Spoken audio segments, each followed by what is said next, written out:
그래서 이제 사도신경 세 번째 시간의 첫 시작은 사흘날에 죽은 자 가운데서 다시 살아나시고 부활에 대한 주제로 시작을 해요.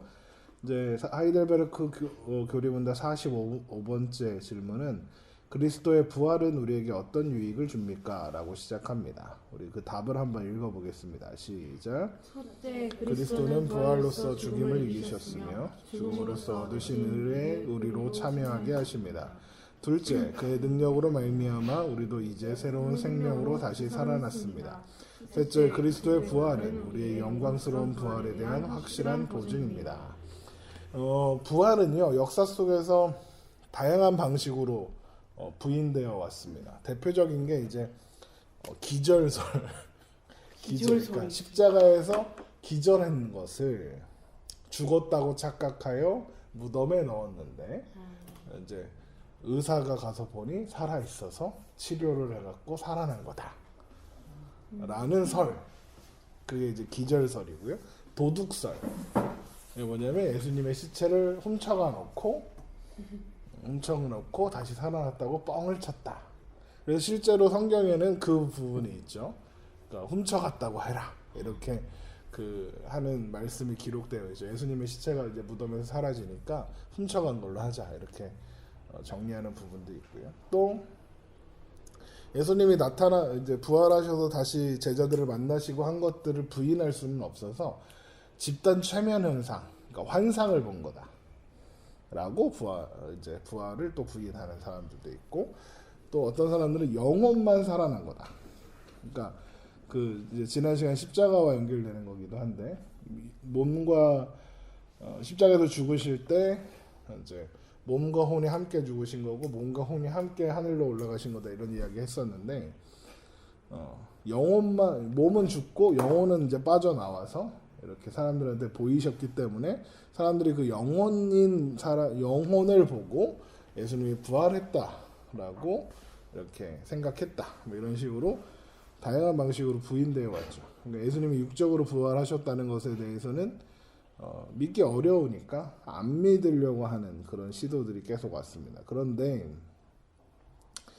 그래서 예수님께서 다시 살아나셨음을 믿는 부활신앙은 성도한테 되게 중요한 신앙의 주제요, 내용이라고 할 수 있어요.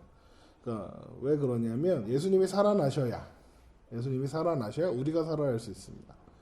예수님이 살아나셨 것이 사실이어야 우리의 구원이 실제로 완성되는 거예요. 왜냐하면 우리가 예수님께서 십자가에 죽으실 때 우리의 죄를 사하셨지만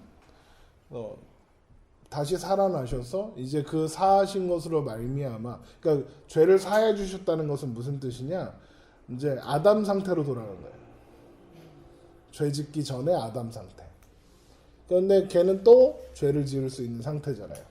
그런데 이제 예수님께서 부활하심으로써 그 부활의 생명 우리에게 허락하심으로 말미암아 이제 우리는 예수님께서 이루신 그 의가 우리의 것이 되기 때문에 이제는 다시 죄 때문에 심판받는 자리로 돌아가지 않는 것까지 나아갈 수 있게 되는 거예요. 그러니까 우리의 영원한 생명의 보증이 되는 것이 부활의 사건이기 때문에 부활을 믿는 신앙은 너무나도 중요한 신앙입니다. 그래서 예수님 부활 안 하셨어도 나는 예수님을 믿어 라고 하는 건 거짓말이다. 그러니까 동정녀 탄생을 부인하면 그건 예수님 믿는 거 아닌 것처럼 부활을 부인하는 것 또한 예수님 믿는 게 아니에요. 자, 2번 보세요. 그리스도께서 무덤에서 살아나심으로 교회의 생명을 보증하셨다. 교회는 결코 죽을 수 없다. 그리스도의 부활은 예수님이 살아계시니 예수님의 교회도 살아계시다는 보증이 된다. 교회는 몸이고 그리스도는 머리이시다. 즉 그리스도는 자기 교회와 운명을 함께 하신다. 그리스도 안에서 교회는 살아났고 다시 죽지 않는다. 요즘 이 시대 속에서 제일 많이 듣는 지적 중에 하나가 교회는 이미 죽었다, 교회는 소망이 없다, 이런 것들 하잖아요. 맞아요. 교회가 엉망진창인 것도 많고 이제 무덤에 집어 던져야 하는 것도 맞아요. 그런데 교회는 언제나 살아 있습니다. 그러니까 한 번도 교회가 죽은 적이 없어요. 교회가 세워진 이래로, 예수님께서 십자가에 죽으심으로 말미암아 세워진 교회는 단 한 번도 사라지지 않았습니다. 기독교 신앙에 대한 모든 혼란과 저항을 이겨내고 교회는 여전히 살아있죠. 왜? 예수님께서 무덤을 이기고 나오셨기 때문에. 그러니까 중세 시대의 교회는 거의 무덤에 들어갔습니다. 그렇죠? 암흑시대, 그래서 중세 시대를 암흑시대라고 해요. 그러니까 종교적으로 그 교황과 주교들에 의해서 종교적인 타락이 자행되었고, 그리고 일반 평민들은 하나의 성경을 자기가 읽지도 못했고, 주교가 그냥 이렇게 성경에 돼 있어 그러면 그게 성경인 줄 알고 그런 시대를 살았단 말이죠. 근데 그것이 종교 개혁을 통해서 이제 교회 개혁이 일어나고, 그래서 이제 구교와 신교가 나누어지면서 오직 믿음으로 하는, 그러니까 초대교회의 신앙을 회복하게 되는 역사가 일어났고요. 또 지금 오늘날에도 한국교회가 죽었느니 미국교회가 죽었느니 세계교회가 죽어가고 있느니 라고 이야기하지만, 여러 현장에서 민감하게 이 교회에 대한 문제들을 바라보면서 교회 각성과 영적인 각성을 위해서 기도하고 헌신하는 사람들이 여전히 남아있고, 그리고 여러분처럼 말씀에 갈급한 사람들이 여전히 하나님의 말씀의 진리를 더 열심히 공부하고 하나님을 알고자 애쓰는 사람들이 있기 때문에 교회는 다시 세워질 겁니다. 반드시. 그래서 그러니까 예수님이 살아계시니까 교회는 죽지 않습니다. 예수님이 죽으셨으면 교회도 죽어요. 그렇죠? 근데 예수님이 살아계시니까 교회는 죽지 않습니다. 죽어야 할 교회들이 넘쳐나는 건 사실입니다. 왜냐하면 그러니까 그런 죽어야 할 교회들은 다르게 말하면 무슨 뜻이겠어요? 교회가 아니라는 거죠. 어쨌든 교회는 다시 살아날 것입니다. 어쨌든 3번, 예수님이 죽임을 통해 획득하신 의를 부활을 통해 우리 아까 말씀드린 거죠. 우리와 함께 나누신다. 그리스도께서 우리를 위해 죽으신 것은 우리 죄 때문이고 그가 부활하신 것은 우리의 의를 위한 것이다. 아까 설명했으니까 넘어갈게요. 주님이 부활하셔서 우리를 이제 죄와 사망의 권세에서 완전히 해방하셨습니다. 우리 구원론 배울 때도 배웠던 내용들이고요. 그래서 우리를 죄와 사망의 권세에서 완전히 해방하셨으므로, 부활하심으로, 그래서 이제 로마서 8장 이전에 그리스도 그러므로 이제 그리스도 예수 안에 있는 자는 결코 정죄함이 없나니 예수 그리스도 안에 있는 생명의 성령의 법이 죄와 사망의 법에서 너를 해방하였다라는 말씀이 성립할 수 있는 거죠. 그래서 부활의 능력으로 말미암아 성도는 새 삶을 얻고 새 생명으로 살아갈 수 있게 되는 겁니다.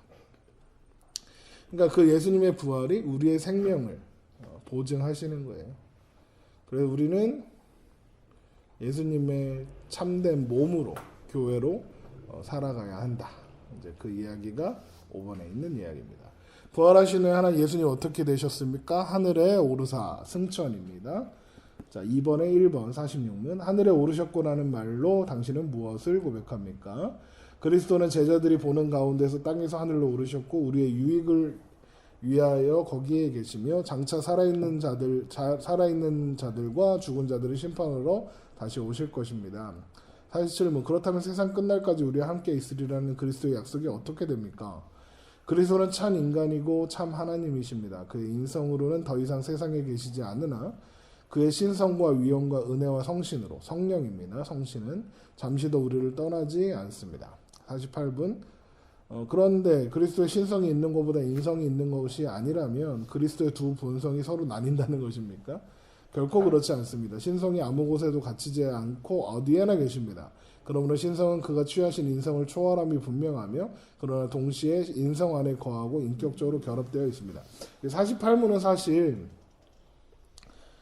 이제 어떻게 보면 중요한 질문은 아니에요. 왜냐하면 이제 이 땅 가운데 인성으로 함께 계시지 않는다. 그러니까 인간의 모습으로는 계시지 않는다. 그런데 신성으로 하나님 계신다면, 근데 신성은 어디에나 있지 않냐? 인성이 없는데 어떻게 신성과 인성이 분리되는 거 아니냐? 라는 질문을 하는 사람들에 대해서 대답하려고 들어간 질문인 거죠. 근데 우리가 신성과 인성이 나뉜다라고 생각 안 하는 사람은 이게 전혀 의심되거나 질문거리가 아닌 거예요. 그러니까 예수님의 인성과 신성은 예수님 십자가에 죽으실 때도 부활하실 때도 승천하셔서 하늘에 계실 때도 분리되지 않고 그대로 있습니다. 참 인간이시며 참 하나님이신 존재로 그대로 있으세요. 그 얘기하는 거예요. 49문, 그리스도께서 하늘에 오르시면 우리에게 어떤 유익을 줍니까? 요건 읽어보겠습니다. 첫째, 시작. 첫째, 그리스도는 우리의 대언자로서 대언자로서 하늘에서 하늘에서 우리를 우리를 위해 그의 아버지 앞에서 간구하십니다. 둘째, 우리 몸이 그리스도 안에 하늘에 있으며 이것은 머리 대신 그리스도께서 그의 지체인 우리를 그에게로 이끌어 올리실 것에 대한 확실한 보증입니다.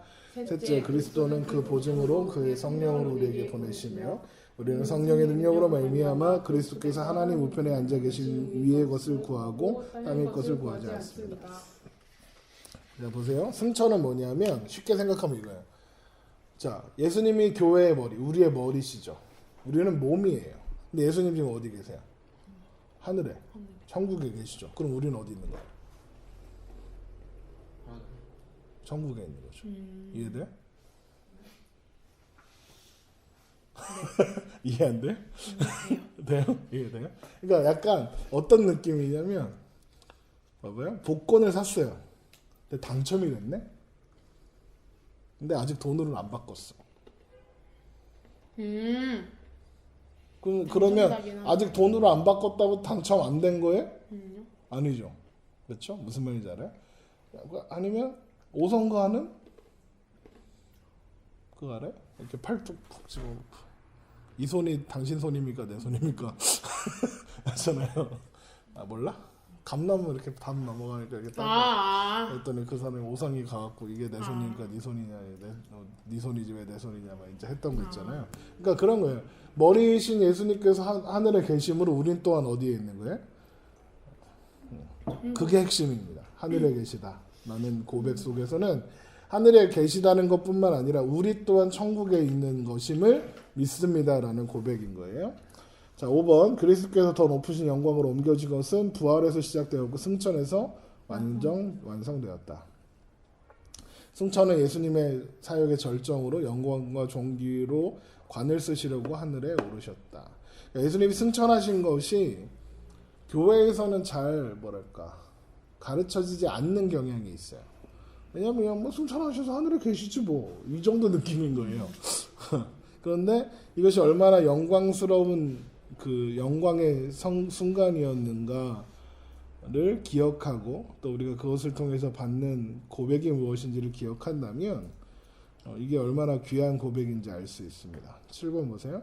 예수님이 부활하는 장면을 본 사람은 없죠. 근데 승천은 제자들이 다 봤어요. 이해되죠? 네. 그들이 보는 가운데 올려져 가셨다. 이렇게 되어 있으니까요. 그리고 예수님은 나 갈 거야 라고 하셨어요. 네. 그러니까 내가 떠날 거야.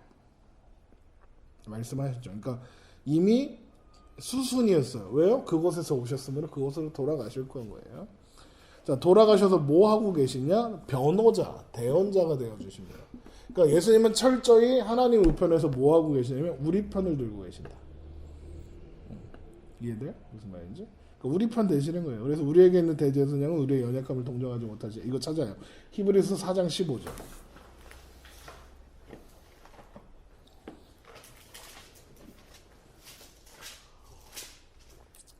봤어요? 히브리서 4장 15절. 우리에겐 대제사장은 우리의 연약함을 동정하지 못하실 리가 아니요 모든 일에 우리와 똑같이 시험을 받으신 이로되 죄는 없으시니라. 그러므로 우리는 긍휼하심을 받고 때를 따라 돕는 은혜를 얻기 위해 은혜의 보좌 앞에 담대히 나아갈 것이라. 보세요. 우리가 하나님의 보좌 앞에 나아갈 자격이 있습니까? 없어요. 우리가 하나님이 우리를 도우셔야 할 의무가 있으십니까? 없어요. 그런데 우리가 그 은혜의 보좌 앞에 나아가 하나님께 은혜를 구할 수 있는 통로가 되시는 분이 예수님이라는 거야. 그러니까 무슨 말이냐면 우리가 기도하는데 하나님이 응답할 이유가 하나도 없는데 예수님이 옆구리 찌르는 거예요. 응답해요 빨리. 나 가서 죽었어. 이렇게 예수님의 희생 제사를 하나님께 계속 확인시키시는 거죠. 물론 그렇게 이게 무슨 말인지 알죠? 실제로 그러신다는 게 아니라 그런 의미라는 거예요. 그러니까 하나님 아버지는 예수님의 그 피를 보실 때마다, 그러니까 옆에 자기 우편에 앉아 계시는 예수 그리스도를 보실 때마다 우리를 향한 긍휼을 포기하지 않으시는 거예요. 그것을 근거로 하여 예수님의 피와 예수님의 희생 제사를 통해서. 그러니까 예수님께 기대어 우리는 하나님 앞에 나아가고 예수님께 기대어 우리가 기도하는 거예요. 여러분 회개하면 하나님의 죄를 용서해 주시죠. 맞죠? 그러면 회개했기 때문에 용서해 주시는 걸까요? 이게 우리의 착각이에요. 회개한다고 회개 때문에 하나님이 용서해 주시는 게 아니에요. 회개를 하는 나를 예수님이 편들어 주시니까 예수님의 십자가의 공로 때문에 그 죄를 용서해 주시기로 약속하신 거예요. 예수 그리스도 안에서. 그러니까 만약에 우리가 예수 안에 있지 않으면 회개해도 아무 소용 없어요. 이해돼요? 무슨 말인지? 네. 그러니까 우리의 모든 하나님과 소통하는 모든 것들은 다 예수 그리스도라는 통로를 통해서. 그래서 보혈을 지나 하나님 품으로 하는 거예요. 그게 그냥 나오는 노래들이 아닌 거죠. 자, 성도는 그리스도께서 사람의 본성으로 하늘에 계시기 때문에 이거 아까 내가 얘기한 거예요. 하늘에 계시니까 나도 이미 하늘에 있는 거죠. 내가 그리스도의 것이면 나는 하늘에 있는 거니까. 자, 그래서 11번 우리가 우리의 연약함에도 불구하고 이것을 확증할 수 있는 것은 그리스도께서 보증으로 보내주신 보혜사 성령이 우리 가운데 계시기 때문이다. 주님이 고와 같이 너희를 버려두지 않겠다. 이 찬양 가사도 있죠. 네. 그래서 성령이 보내시겠다. 그래서 성령이 오셨네 이러잖아요. 네, 그러니까 그거예요. 그래서 실제로 이렇게 하셨고 지금도 성령 가운데 우리 안에 예수님, 그러니까 성령이 우리 안에 계심으로 말미암아 그리스도가 우리와 함께 하시는 거예요. 왜요? 왜 그럴까요? 성령이 우리 안에 계시는데 왜 예수님이 우리와 함께 계시는 걸까요? 삼위일체 맞아요. 삼위일체의 그것고 성령을 보증으로 우리에게 주셨기 때문에 우리가 하는 거죠. 성령님은 뭘 하시겠어요? 계속 우리로 하여금 그리스도를 생각하게 하고 그리스도를 위해 살 수 있도록 하시고 나를 부인하고 죄를 미워하고 죄를 피하고 또 그 죄와 싸울 수 있도록 힘을 주시고 우리와 함께 하시는 거죠. 이제 그 성령 할 때 또 자세히 나올 거예요. 자, 그래서 하늘에 올라가서 뭐 하시냐? 전능하신 하나님 우편에 앉아 계십니다. 3번 50문입니다. 50문 하나님 우편에 앉아 계시며 라는 말이 왜 덧붙여졌습니까? 그리스도는 거기에서 자신을 그의 교회의 머리로 나타내기 위해서 하늘에 오르셨으며 성부께서는 그를 통하여 만물을 다스리십니다. 51문 우리의 머리 되신 그리스도의 이 영광은 우리에게 어떤 유익을 줍니까? 첫째 읽겠습니다. 시작. 그리스도는 성신으로 그의 지체인 우리에게 하늘의 은사들을 부어주십니다. 둘째, 그는 그의 권능으로 우리 모든 원수들로부터 보호하시고 보존하십니다.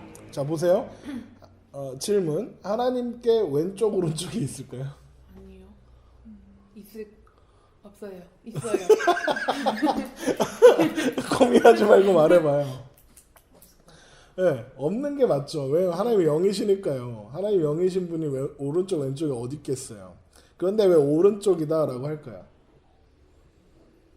오른쪽이 가지고 있는 의미가 있어요. 오른쪽은 뭐예요? 그 조폭 영화 같은 거 보면 네가 내 오른팔이잖아. 이런 말 하죠. 오른팔은 어떤 사람이죠? 가장 신뢰하고 내가 하는 일 모든 일들을 다 해주고 이런 존재잖아요. 네. 그러니까 그런데 성경에서도 오른손은 어떤 역할을 하냐면 통치하시고 다스리시는 하나님의 능력과 하나님의 권세를 가리키는 표현으로 삼아요. 그래서 하나님의 능하신 오른손 아래 겸손하라.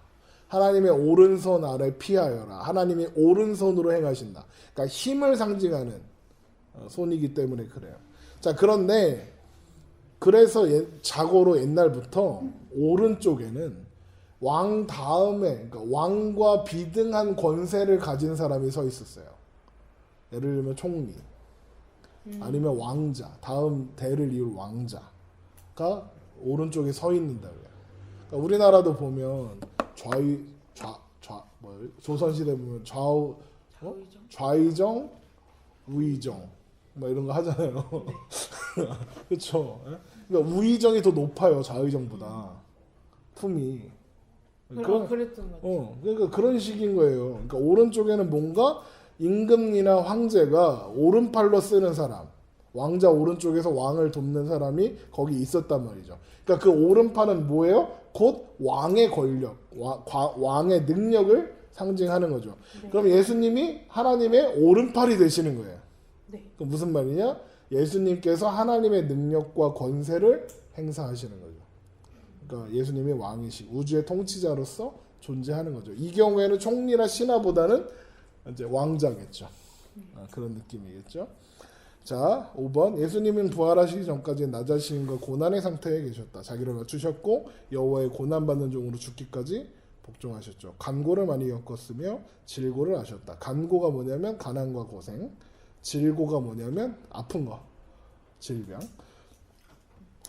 예수님이 사람이 겪어야 하는 고생들을 다 겪으셨다는 거죠. 사람이 아니라 벌레와 같이 사셨고 사람들의 비방과 조롱을 받으셨고요.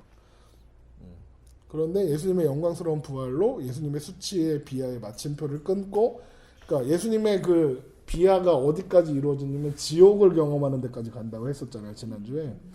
그러니까 그 비하까지 마침표를 찍고 다시 살아나심으로써 이제 예수님께서 온전한 통치자이심을, 하나님의 아들이심을 드러내고, 그래서 모든 영광 가운데 들어가서 그 왕위를 손에 넣으시는 거죠. 그래서 빌립보서 2장에 죽기까지 복종하셨죠.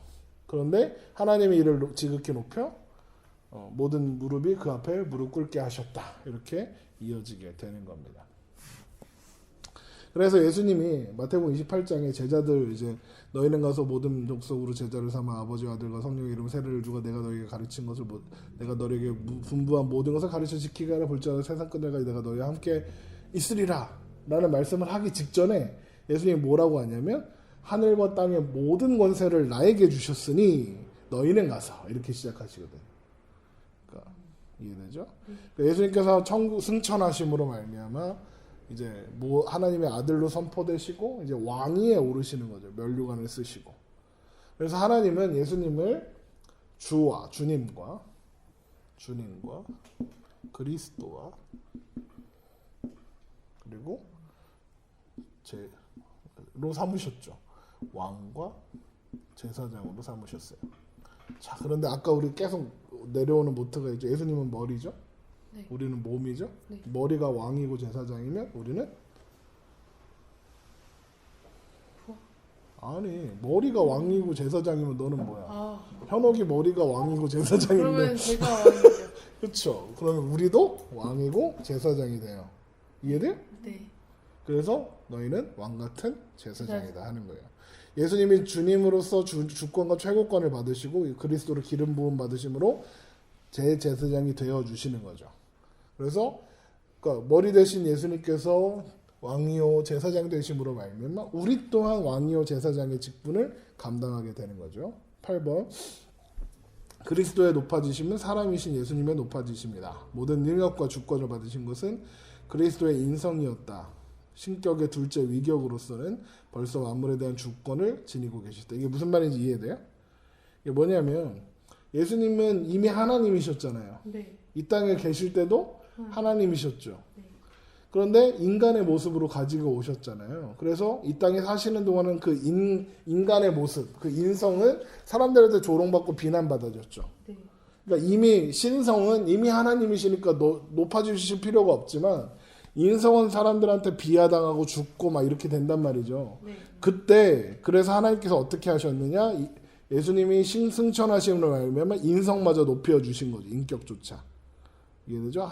그래서 하나님의 아들이자 사람의 아들로서 존재하신다라는 말씀이 여기 있는 거예요. 9번 하늘의 우편에 앉으신 좌정하신 그리스도께서는 그의 성령으로 그의 지체인 우리에게 하늘의 은혜를 베풀어 주시며 그의 능력으로 모든 원수들에게서 우리를 보호하십니다. 우리 에베소서 4장 7절을 한번 보세요.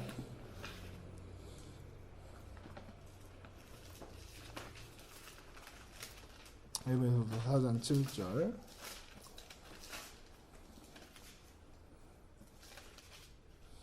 우리 각 사람에게 그리스도의 선물을 분량대로 은혜로 주셨나니 그러므로 이르기를 그가 위로 올라가실 때에 사로잡혔던 자들을 사로잡으시고 사람들에게 선물을 주셨다 했도다. 올라가셨다 하였는즉 땅 아래 낮은 곳으로 내리셨던 것이 아니면 무엇이겠느냐. 그러니까 예수님 이 땅에 오셨다는 것을 증명하죠. 내리셨던 그가 곧 모든 하늘 위에 오르신 자니 이는 만물을 충만하게 하려 하심이라. 그가 어떤 사람은 사도로, 어떤 사람은 선지자로, 어떤 사람은 복음 전하는 자로, 어떤 사람은 목사와 교사로 삼으셨으니 이는 성도를 온전하게 하여 봉사의 일을 하게 하며 그리스도의 몸을 세우려 하심이라. 우리가 다 하나님의 아들을 믿는 것과 아는 일에 하나가 되어 온전한 사람을 이루어 그리스도의 장성한 분량이 충만한 데까지 이른다. 이렇게 되죠. 하늘의 은혜, 은사를 주셔서 이루는 게 뭐예요? 직분이죠. 직분을 통해서 뭘 세워가세요? 교회를 든든히 세워가신다는 거죠. 그러니까 지금 여기 보면 그리스도의 선물을 은혜로 나눠주시는데 그게 성령을 통하여 우리에게 나눠주시는 거고, 그를 통해서 교회를 세워가시고 하늘의 은혜, 은사를 주셔서 우리에게 각각 하나님의 일을, 하나님의 교회를 지키도록 하신다는 거죠. 그래서 예수님은 교회가 원수들에게 짓밟히지 않도록 보호하시고 보존하시고 지켜주시는 거예요. 그래서 생각해보면 스데반이요 죽죠. 네. 그러면 생각해보면 하나님이 함께 하시면 죽으면 안 돼요. 네. 맞죠? 우리의 생각으로는 그렇잖아. 하나님이 함께 하셨는데 왜 죽어? 돌 맞아 죽고, 그리고 전도했는데 아무도 안 들어. 그렇게 죽으면 안 될 것 같아. 그런데 그러면 스데반이 그 순교하는 순간, 사람들에게 막 돌 맞아 죽고 있는 그 순간에 스데반은 하나님께 버림받은 느낌을 받았을까요? 아니에요. 오히려 하나님의 보좌를 보았죠. 그래서 더 담대하게 믿음을 지킬 수 있었어요. 스데반의 순교 장면이 너무 부럽고 아름다운 것은 스데반이 순교하는 장면에 예수님께서 보좌에 일어나신 것을 본다라고 해요. 그러니까 예수님이 보좌에서 일어나셔갖고 보실 만큼 그 스데반의 순교가 얼마나 아름다운 것이었는가. 그러니까 스데반이 지금 돌에 맞아 죽어가는 그 엄청난 고난을 겪는 가운데에서도 그것을 기쁨으로 감당할 수 있었을 것이고, 그리고 그것으로 인해서 찾아오게 될 죽음조차 그에게 아무것도 아닌 것이 될 수 있었던 거죠. 네. 그래서 왜 하나님이 예수님이 하나님 우편에 앉아 계셔서 우리를 그렇게 지키시고 보호하고 계시기 때문이라는 거죠. 그런데 거기 그냥 앉아 계신 것이 아니라 4번 저희로서 산자와 죽은 자를 심판하러 돌아오시죠. 52은 그리스도께서 살아있는 자들과 죽은 자들을 심판하러 오실 것은 당신에게 어떤 위로를 줍니까? 우리에게 어떤 위로를 주죠? 자, 다 읽어보겠습니다. 시작. 내가 어떠한 슬픔과 핍박을 당하더라도 전에 나를 대신하여 하나님의 심판대 앞에 서시사 내게 임한 모든 저주를 제거하신 바로 그분이 심판자로서 하늘로부터 오시기를 머리 들어 기다립니다. 그가 그의 모든 원수들 곧 나의 원수들을 영원한 멸망으로 형벌하실 것이며 나는 그의 택함 받은 모든 사람들과 함께 하늘의 기쁨과 영광 가운데 그에게로 이끌어 들이실 것입니다. 그러니까 심판하러 오시는데 우리 심판하러 오시는 게 아니에요. 그러니까 약간 이런 느낌이야. 뭐지? 어떤 꼬마가 친구한테 맞았어. 우리 형한테 이를 거야. 형이 오는 거야. 그런 느낌인 거죠. 그렇죠? 그래서 그 형을 데리고 오는 그 아이는 하나도 안 무서워. 지금 계속 두들겨 맞고 있어도 안 무서워. 왜? 좀 있으면 형 올 거니까. 형 오기만 해봐. 니네 다 죽었어. 이제 이런 거 되는 거죠. 그래서 지금 살아가야 하는 그 시간들 속에 우리의 원수들이 우리를 힘들게 하고 지치게 하고 하는 것들에 대해서 우리가 실망하거나 낙심하지 않을 수 있는 것은 하나님이 반드시 갚으시겠다. 예수님이 다시 오셔서 갚으시겠다 약속하고 계시기 때문인 거죠. 2번 그리스도께서 하나님의 우편에 하시는 모든 일은 한 가지 마지막 목표인 그분의 다시 오심을 바라고 있다. 예수님은 다시 오시기를 약속하셨죠. 그래서 우리는 늘 예수님 다시 오실 그날을 기다리는 말세를 살고 있고 잠깐만 고난당하면 되며 앞날이 다가오고 시간이 가까우고 있고 심판주가 문 밖에 서 계시죠.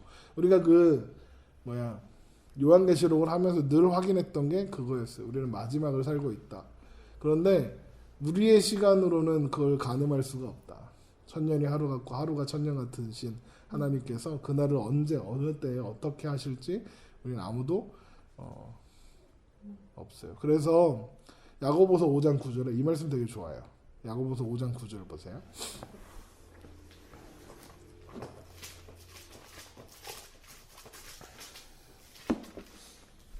야고보서 5장 9절 형제들아 서로 원망하지 말라. 그리하여 심판을 면하리라. 보라 심판주가 문 밖에서 서 계시니라. 이렇게 심판주가 문 밖에 서 계시니까 이게 뭐냐면 너희들이 지금 힘들다고 서로 형제들끼리 서로 네가 더 힘드니 내가 더 힘드니 너가 잘했느니 네가 잘못했느니 하지 말고 심판주가 문 밖에 서 계심으로 걱정하지 말고 돌이켜라 이렇게 하시는 거예요. 4번 어떤 이들은 그리스도께서 다시 오심이 오랫동안 미뤄지고 있음을 근거로 성경의 진리가 아니라고 조롱한다. 그러나 주님은 그저 오래 참고 계실 뿐이다. 이거 성경에 써 있어요. 베드로후서 3장 4절 보세요.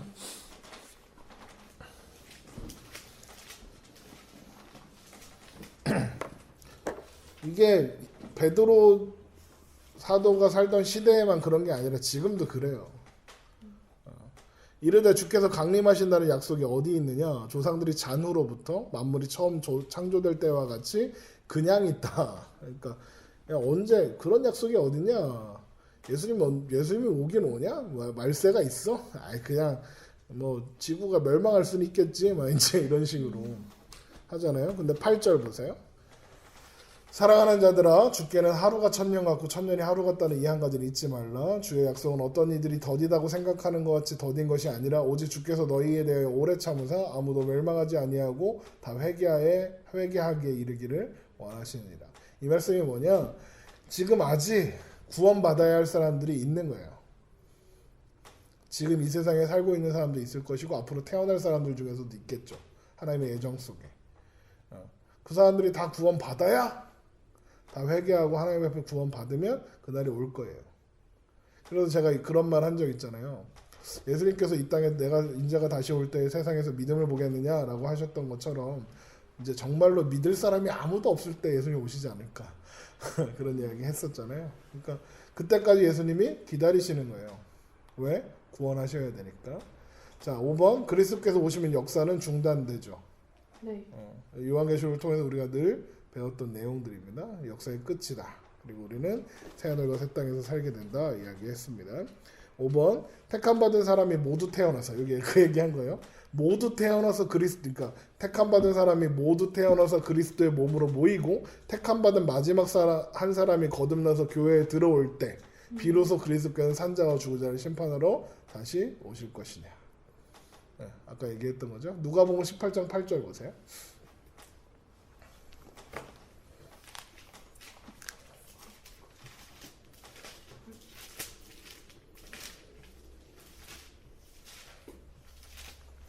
제가 맨날 인용했던 그 말씀. 내가 너희에게 이르노니 속히 그 원한을 풀어주시리라. 그러나 인자가 올 때 세상에서 믿음을 보겠느냐 하시니라. 이제 구원받을 사람이 다 구원받으면 예수님이 오시는 거예요. 그러니까 그래갖고 철없는 세대주의자들이 야 그러면 우리가 억지로 빨리 복음을 전해갖고 복음 들어야 될 사람 다 듣게 하자.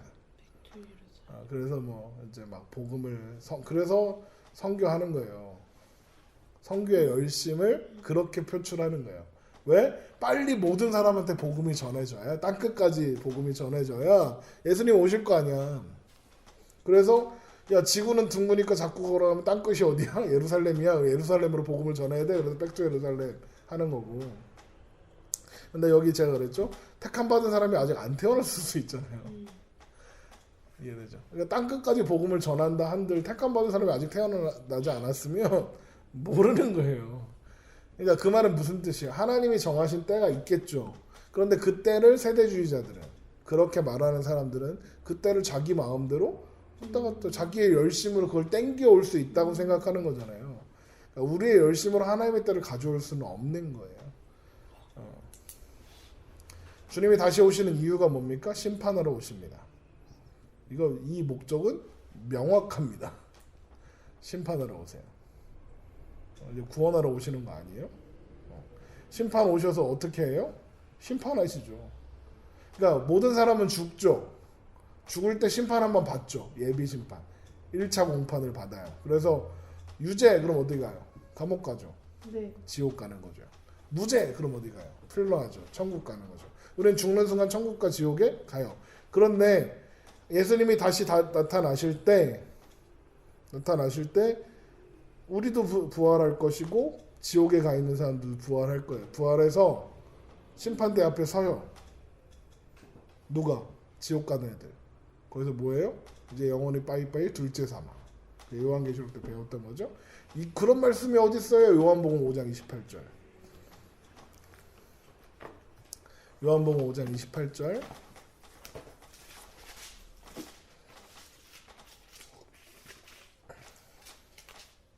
요한복음 5장 28절. 이를 놀랍게 여기지 말라. 무덤 속에 있는 자가 다 그의 음성을 들을 때가 오나니 선한 일을 행하는 자는 생명의 부활로 악한 일을 행하는 자는 심판의 부활로 나오리라.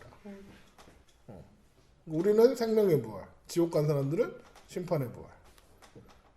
그래서 악이 늘 강해 보여도 하나님이 다스리고 계신다는 것이 백일하에 드러날 날이 있을 거예요.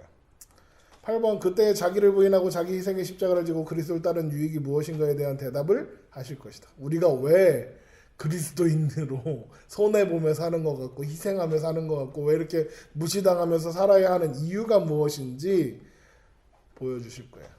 알게 해주시겠죠. 대답하실 거죠. 또 주의 말씀을 비웃고 하나님과 참신앙을 깔보는 자들에게도 대답하실 거예요. 우리에게 하시는 대답은 위로가 되고 소망이 되겠죠.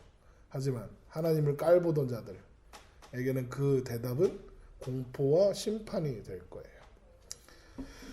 9번 그날의 그리스도인들에게는 위로와 신원의 날이며 믿지 않는 자들은 영원한 심판의 날이다. 이제 아까 했던 거죠. 자 이제 마무리 이제 사도신경의 결론 부분으로 갑니다. 5번 성령을 믿사오며 53번 성신에 대하여 성령입니다. 성신에 관하여 당신은 무엇을 믿습니까? 답을 읽겠습니다. 시작. 첫째, 성신은 성부, 성자와 함께 참되고 영원한 하나님이십니다. 둘째, 그분은 또한 나에게도 주어져서 나로 하여금 참된 믿음으로 그리스도와 그의 모든 은덕에 참여하게 하며 나를 위로하고 영원히 나와 함께 하십니다. 성령은 하나님이십니다. 우리 첫 시간에 사도신경 첫 시간에 배웠죠. 성령의 역할이 뭐냐? 우리의 모든 것을 다 아신대요. 고린도전서 2장 10절을 한번 보세요. 고린도전서 2장 10절. 오직 성령 하나님이 성령으로 이것을 우리에게 보이셨으니 성령은 모든 것 곧 하나님의 깊은 것까지도 통달하신다. 통달이 뭐냐? 이해하신다는 거예요. 이해하신다. 그러니까 성령님이 하나님에게 인격이 있다는 것을 어떻게 하냐면 성령의 지가 있으시죠. 이해. 11절을 보면 이 모든 일은 같은 한 성령이 행하사 그의 뜻대로 각 사람에게 나누어. 하나님 성령도 뜻이 있으시죠. 이해되죠? 하나님이신 거예요. 그러니까 그걸 이야기하는 거예요. 똑같은 하나님이시다.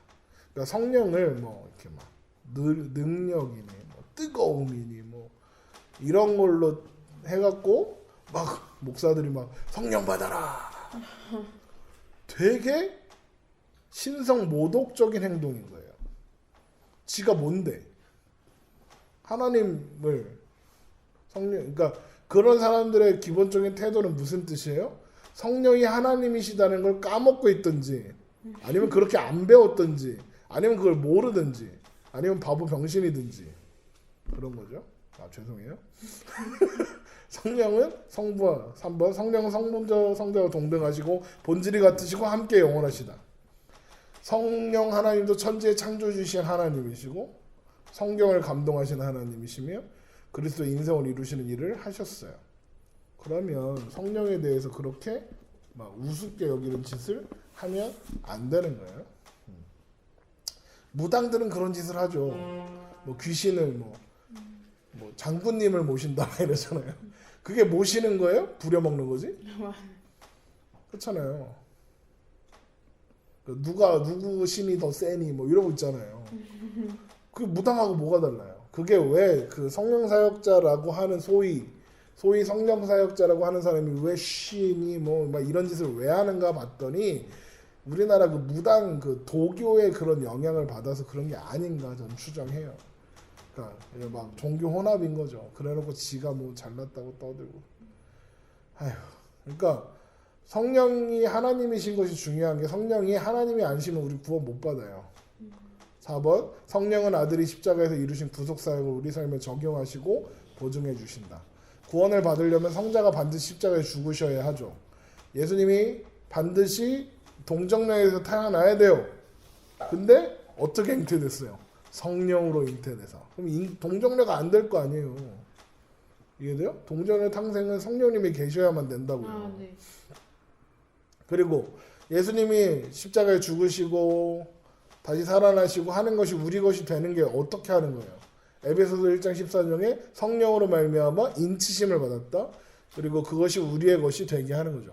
그러니까 성령님이 계셔야 우리의 구원이 우리 것이 될 수 있는 거예요. 그래서 5번 보세요. 성령님만이 죄인의 마음을 바꾸시고 죄인이 기꺼이 자기 죄를 자백하고 그리스도께로 도망가서 그리스도의 피로 깨끗하게 함을 받게 하실 수 있다.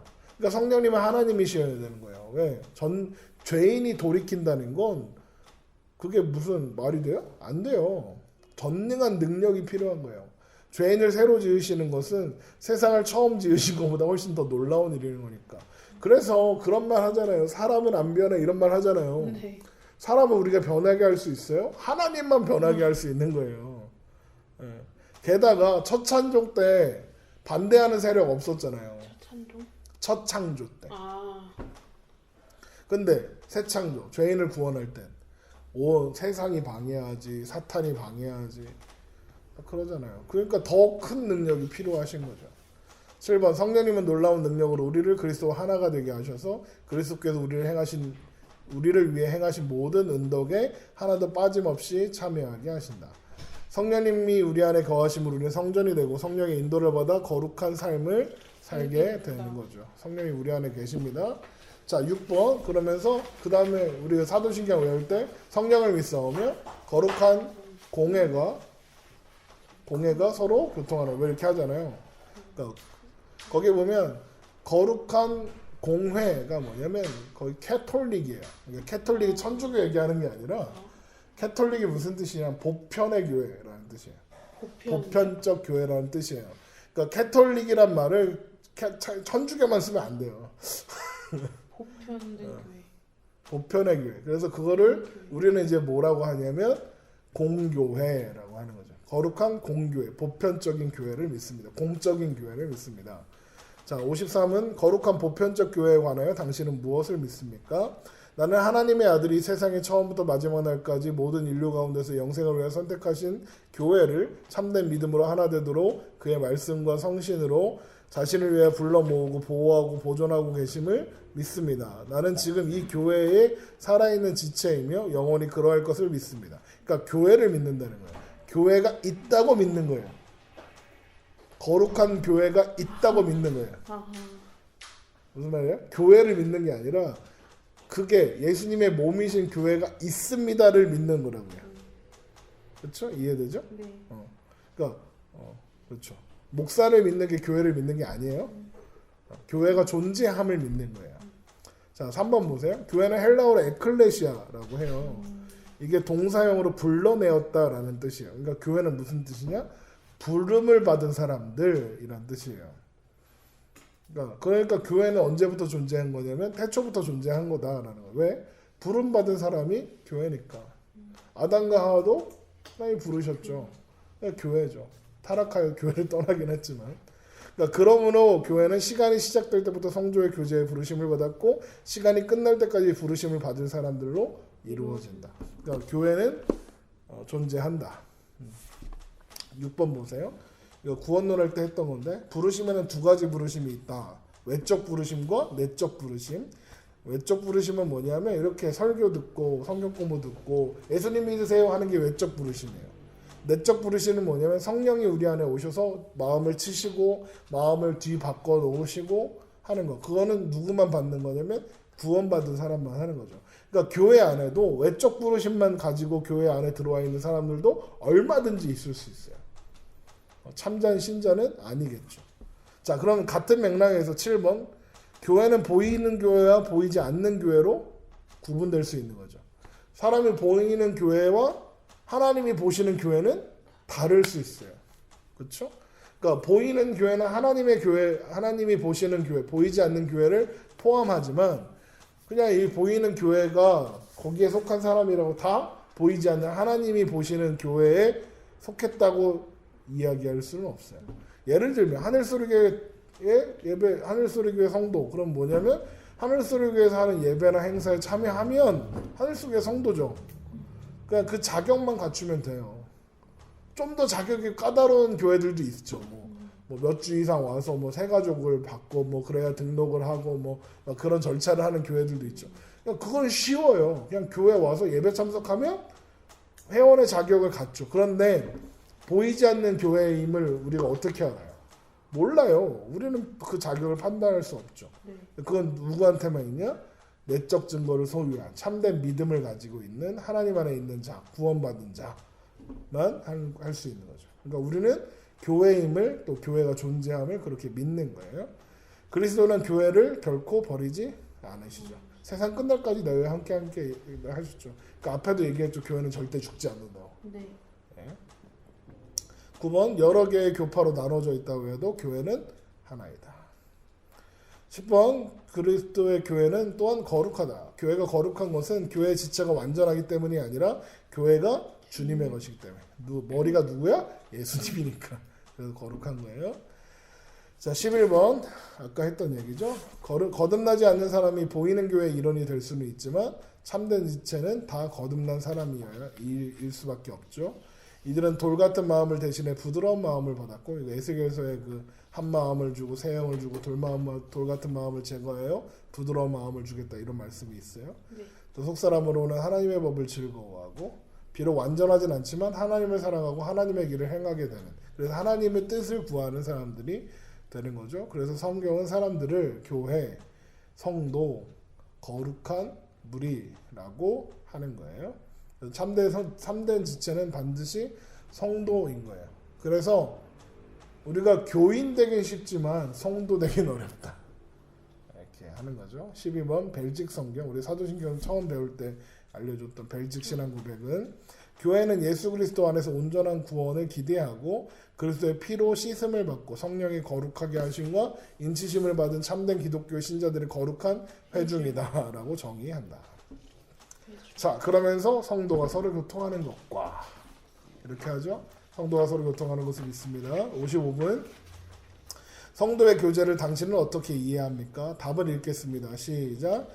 첫째, 신자는 모두 또한 각각 그리스도의 지체로서 주 그리스도와 교제하며 그의 모든 부여와 은사에 참여합니다. 둘째, 각 신자는 자기의 은사를 다른 지체의 유익을 위하여 기꺼이 그리고 즐거이 사용할 의무가 있습니다. 거룩한 공교회를 믿는다는 고백은 성도가 서로 교제하는 것을 믿는다는 구절로 완성이 됩니다. 성도들이 교제한다는 것은 자기들만이 그리스도의 참교회라고 우기는 이단들에 대해서 그러니까 대처하려고 만들어진 교리라고 해요. 그러니까 나는 진짜야. 그러니까 이단 이 도나투스라는 이단의 교파가 있었는데 자기네 회원이 아니면 교회가 아닌 거야. 지금 이단들이 다 똑같은 짓을 하죠. 신천지만 지네 교회고, 안상홍 지네만, 또 구원파도 지네만 진짜 교회, 이렇게 하잖아요. 다 이단인 거예요. 이해되죠? 왜? 성도가 교통한다는 그 교리를 믿지 않는다는 얘기. 그래서 어쩌면 그래서 그 이단들이 사도신경을 고백하지 않는 걸 수도 있어요. 이단들은 사도신경 안 믿어요. 신천지는 사도신경 안 믿어요. 4번 성도의 교제는 그리스도와 맺는 관계가 그 바탕에 있다. 참된 신자는 누구나 예수 그리스도와 하나가 된다. 생명의 연합이죠. 우리가 참 그리스도인이면 그리스도께 일어난 모든 일이 우리에게 일어난다고 할 수 있다. 그러니까 우리가 예수님 머리이신 예수님의 몸이라면 옆에 있는 다른 성도도 예수님의 몸이겠죠. 그럼 네. 우린 뭐야? 한 몸이죠. 이해되죠? 그러면 한 몸인 상태인 세포들이 싸워요? 아니. 그러니까 막 그런 얘기 하잖아요. 손하고 발하고 안 싸우잖아요. 손하고 발하고 따로 안 놀잖아요. 그렇죠? 우리가 아무 생각 없이 밥을 먹죠. 손을 숟가락을 들어서 입에 집어넣으면 입이 알아서 씹고 넘기죠. 그런데 이 식도가 나는 안 넘길 거야 라고 버티면 어떻게 돼요? 못 먹어요. 막혀갖고 답답해지겠죠. 그런 거예요. 그러니까 이게 성도들도 예수 그리스도 안에서 그런 연합을 이루고 있다. 그래서 함께 믿음의 교제를 나누며 그래서 세포와 세포와 서로 연결되어 있으므로 생명이 서로 주고받게 되는 것처럼 성도들도 함께 생명의 연합을 하게 되는 것이다. 이게 성도의 교제인 거예요. 그래서 성도 간의 교제는 사랑을 기반으로 하는 거예요. 이해되죠? 네. 그리스도의 사랑으로. 5번 그렇다고 성도가 온전하거나 완전하다는 뜻은 아닙니다. 여전히 죄를 짓고 모자르죠. 그러나 성도는 세상에서 분리되어 하나님께 드려진 사람들, 하나님께서 부르신 사람들이니까요. 거룩하게 구별하신 사람들이죠. 우리가 스스로 거룩해지는 사람들이라서 성도가 아니라 하나님이 거룩하게 부르셨기 때문에 성도인 거죠. 하나님은 그리스도 안에서 이들을 택하셨고 이들 안에서 거하셔서 이들을 거룩하게 하시는 성령으로 거듭나게 하셨죠. 은혜로 세상을 저버리고 옛 본성을 십자가에 못 박고 경건하게 살아가죠. 그리스도 안에서 다 하나가 되는 거죠. 왜 하나일 수밖에 없느냐? 머리이신 예수님의 한 몸이니까. 또 성령께서 한 분이신 성령께서 인도하고 계시니까. 그래서 에베소서 4장 4절에 찾아보세요. 에베소서 4장 4절에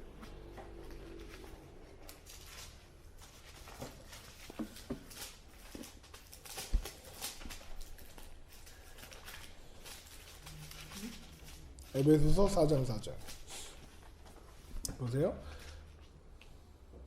몸이 하나요 성령도 한 분이시니 이와 같이 너희가 부르심의 한 소망 안에서 부르심을 받았느니라. 그렇죠. 그래서 믿는 사람들 간의 연합은 드러나게 된다는 거죠. 그래서 우리는 사랑의 띠로 하나가 되었습니다. 뭐래요? 너무 옛날 찬양이에요. 믿는 사람들이 다 한 마음과 한 뜻이 되어 사랑의 띠로 연합이 된 거고요. 서로 사랑해야 돼. 형제 사랑이 성경이 우리에게 강조하고 있는 이유이기도 합니다. 8번 참사랑은 삶의 순결함과 믿음의 순결함을 요구한다. 사랑하고 걱정하는 마음으로 하나님의 뜻에 온전히 전해지기를 구해. 이게 무슨 말이냐면 봐봐요. 사랑하니까 이단에 빠지는데 내버려 두는 거야. 사랑하니까. 사랑하니까 내버려둬요? 사랑하니까. 왜? 사랑하니까. 이것도 좋고 저것도 괜찮아. 애가 막 칼을 갖고 노는데 사랑하니까 내버려둬. 아유 그거 뭐 지가 하고 싶은 건데 어떻게? 그러면 돼요? 안 되죠. 그 얘기하는 거예요. 그러니까 덕을 세우는 비판이 필요한 거죠. 거리끼지 않고 복음을 전하고 하나님의 뜻을 전해야 되는 거죠. 이걸 누가 제일 못하냐면 목사들이 제일 못해요. 왜 못하는 줄 알아요? 나갈 거. 딴 교회 갈까 봐. 이걸 하는 교회는 인기가 없어요. 그래서 그러니까 교회가 커졌다 이거 못하고 있다는 뜻일 수도 있어요. 그렇죠. 쓴소리 하는 교회 잘 안 가려고 하죠. 그래서 우리 교회가 잘 안 되나 봐. 9번 은혜로 성도가 되었다면 성도로서 할 일을 해야 한다. 그게 뭐예요? 예배를 드려 공예배를 드려야 한다는 거죠. 그래서 히브리서에는 모이기를 패하지 말라는 말씀도 있었어요. 어떤 사람들은 막 그래요. 인터넷에서 TV 보면서 예배 드려도 예배죠 뭐 모이기를 패했으므로 예배가 아닐 가능성이 높아요. 그건 TV 보는 거죠. 설교를 들을 수 있죠. 뭐 같이 찬양도 할 수 있고 예배 뭐 그러니까 정말로 막 사지가 다 절단돼가지고 아니면 다 부러져가지고 병원에 있고 막 그래서 어디 예배 드리러 갈 수 없는 상황에서는 그렇게라도 예배를 드릴 수 있겠죠. 예배를 사모하는 마음으로. 근데 사지 멀쩡하고 근데 그냥 가기 싫어. 그거는 좀 아닌 것 같다. 자 8번 죄를 사하여 주시는 것과 이제 마무리로 막 가죠. 56번 죄사함에 관하여 당신은 무엇을 믿습니까? 사실 이제 반복이에요. 앞에서 반복되었죠. 답 그리스도께서 하나님의 의를 만족시키셨기 때문에 하나님께서 나의 모든 죄와 나가 일평생 쌓아야 할 나의 죄악된 본성을 더 이상 기억하지 않으십니다. 오히려 하나님께서는 은혜로 그리스도의 의를 나에게 선물로 주셔서 결코 정죄함에 이르지 않게 하십니다. 여기 되어 있죠. 제가 구원론 시작할 때 처음 말하는 거죠. 모든 사람은 죄인이다. 모든 사람이 죄를 범하였으면 하나님의 영광에 이르지 못하다. 우리가 그러합니다. 근데 성경이 하나님이 우리의 죄를 용서해 주신다고 말씀하셨죠. 네.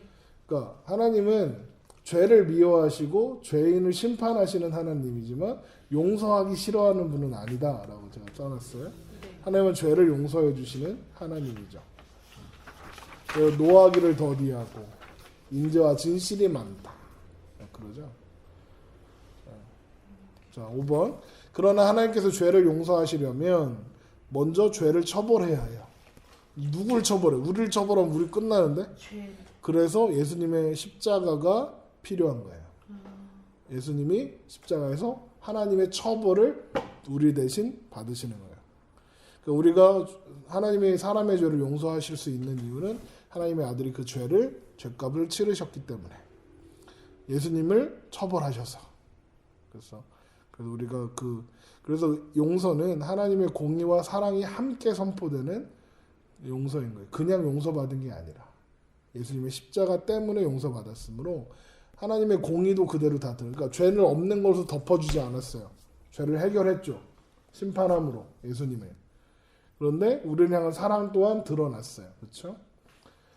그래서 하나님께서 그리스도 예수 안에 이루신 용서를 우리는 믿는다. 죄를 용서하여 주시는 것과 믿는 거죠. 우리는 그리스도 예수의 공로를 의지하여 죄를 자백하고 버림으로써 용서를 받을 수 있는 거죠. 그러니까 용서의 근거가 회개나 또 예배나 뭐 기도가 아니라 예수님의 십자가가 우리가 용서받는 근거이다. 9번 몸이 다시 사는 것과 영원히 사는 것을 믿습니다. 자, 57번 이제 새로 버전은 육신의 부활과 뭐 이렇게 바뀌었죠. 57문 육신의 부활은 당신에게 어떤 위로를 줍니까? 이 생명이 끝나는 즉시 나의 영혼은 머리 대신 그리스도께서 올려질 것입니다. 또한 나의 이 육신도 그리스도의 능력으로 일으킴을 받아 나의 영혼과 다시 결합되어 그리스도의 영광스러운 몸과 같이 될 것입니다. 58문 영원한 생명은 당신에게 어떠한 위로를 줍니까? 내가 이미 지금 영원한 즐거움을 마음으로 누리기 시작한 것처럼 이 생명이 끝나면 눈으로 보지 못하고 귀로 듣지도 못하고 사람의 마음으로도 생각하지 못한 완전한 복락을 얻어 하나님을 영원히 찬양할 것입니다. 이게 무슨 말이냐면 보세요. 우리는 죽을 때 육과 영이 분리되죠. 네. 그렇죠? 그런데 예수님은 육과 영이 함께 계시다 했잖아요. 네. 그러면 우리가 진짜 완전히 100% 예수님과 동일해지려면 우리의 육신이 다시 함께 있어야 해요. 네. 그럼 어떻게 해야 돼요? 살아나야죠. 네. 그게 육신의 부활이에요. 우리가 살아나요.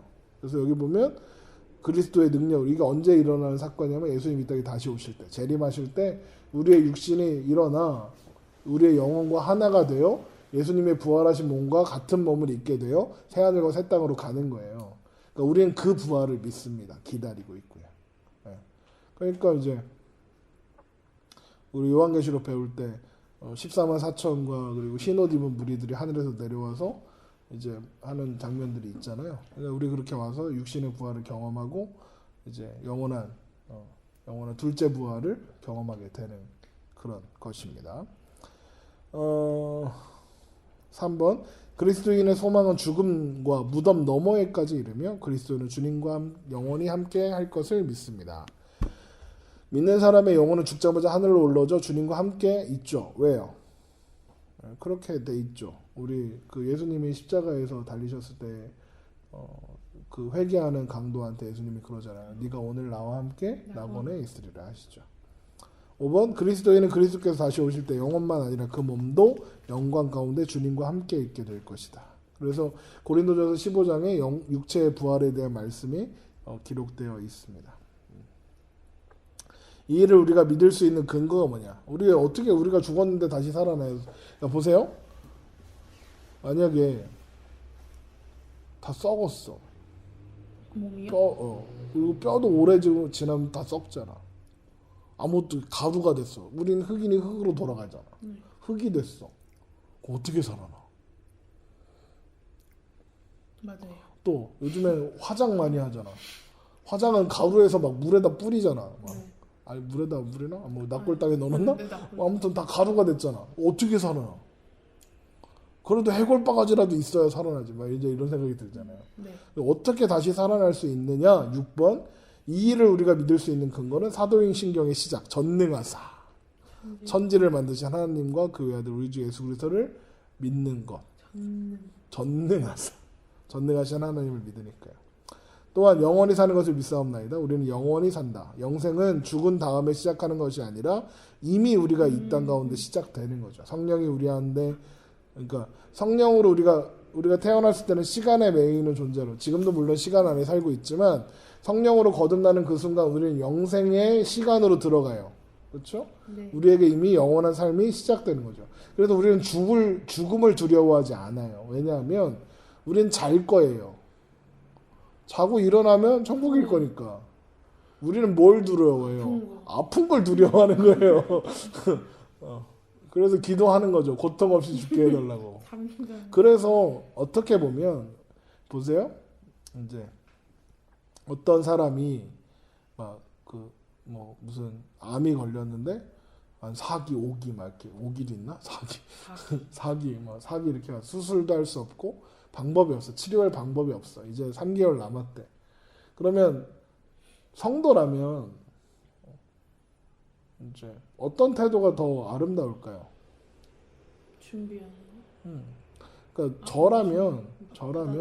저라면 진통제 처방 받고 그냥 조용히 뭐 기도원 같은 데 올라가 있다가 그냥 아니면 집에 있다가 그냥 자듯이 갔으면 좋겠어요. 근데 어떤 사람은 막 용하다는 사람 찾아다니면서 기도받고 막, 그러니까 그 모습은 그렇게 썩 그리스도인의 모습 같지 않아 보여요. 물론 하나님이 필요하시면 그 사람을 치료하셔서 이 땅에 더 두실 수 있죠. 그런데 아직 죽을 때가 안 돼서 그런지 몰라도 그때 그렇게 미련이 남을까라는 생각을 하게 돼요. 그러니까 오히려 좀 더 쿨해질 수 있지 않나. 우리가 천국에 대한 소망을 가지고 있음으로 말미암아. 그러니까 그렇지 않다면 죽음이 되게 두렵겠죠. 막 죽기 싫고 하겠죠.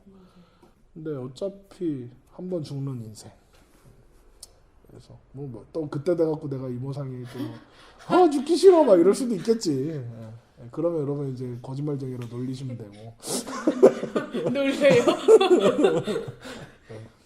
그런 거고. 아무튼 근데 지금은 그런 것 같아요. 그러니까 그래서 죽음을 두려워하지 않는다라고 하는 거죠. 그래서 근데 이제 또 심하게 막 가족들 슬퍼하는데 거기서 야 울지 마 천국 갔는데 왜 울어 이렇게 할 필요는 없어요. 슬퍼요. 왜요? 자식이 미국으로 유학 가도 슬퍼요. 자식이 군대 가도 슬프고요. 그렇잖아요. 한 1년, 2년 있다 만날 것도 슬프잖아요. 근데 일단 천국 가서 만나려면 너 한참 기다려야 되잖아. 그러니까 너무 멀잖아. 이별이 슬픈 거지 죽음이 슬픈 게 아니거든요.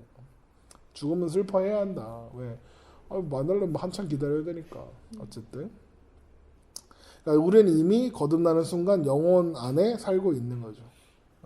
하나님을 이미 하늘에 있는 것처럼 아직 눈물 골짜기 같은 세상에 있으나 우리는 마음으로 영원한 기쁨이 시작된 것을 알고 누릴 수 있습니다.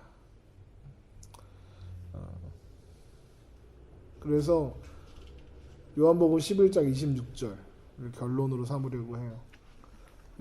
요한복음 11장 26절.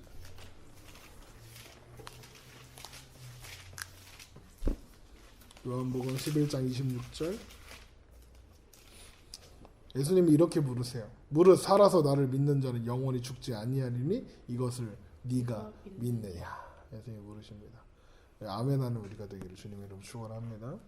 그래서 8번 이렇게 끝나죠. 그러한 영원한 기쁨이 시작되는 곳에는 주님께 복종하고 주님을 위해 살고자 하는 바람이 있습니다. 그럼 이제 그런 질문이 있겠죠. 주님을 위하여 사는 것, 주님께 복종하는 것이 무엇입니까? 어떻게 해야 합니까? 그래서 10계명. 이해되죠? 네. 다 이렇게 정합적으로 연결되는 거예요. 우리 다음 시간에 이제 어떻게 하나님 뜻대로 사는 것이 무엇인가 배우는 10계명을 살펴보도록 하겠습니다. 질문 있으시면 하시고.